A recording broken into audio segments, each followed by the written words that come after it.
మండ ఏంటో మీకు తెలుసా అండి? కొంతమందికి తెలుసు, చాలా వరకు. కొంతమందికి తెలియదేమో. నాకు తెలీదు, మా మామయ్య గారు చెప్పారు. ఇది వచ్చేసి గారమండ.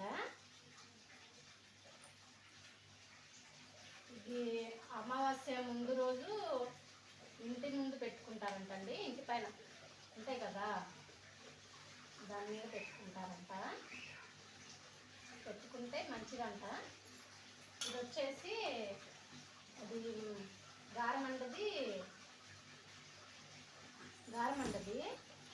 కర్ర. ఈ కర్రకు ముందు ఇలా ఉంటుంది. ఇది ఇలా చేస్తారు మామయ్య. చేసేస్తున్నారు. దీనికి కొంచెం పసుపను కొంచెం బొట్లు పెట్టేసి గడప ముందు వేసుకుంటారంట.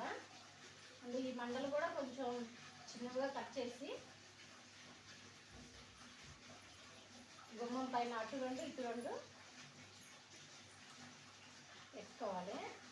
అసలు ఈ గారమండని ఎందుకు పెట్టుకోవాలి అంటే, ఏదైనా కీడు అంటే కొంచెం గేదెలు పశువులు అవి ఉంటాయి కదా, అవి కానీ చిన్నపిల్లలకు కానీ అలా పింకలు అనేవి రాకుండా.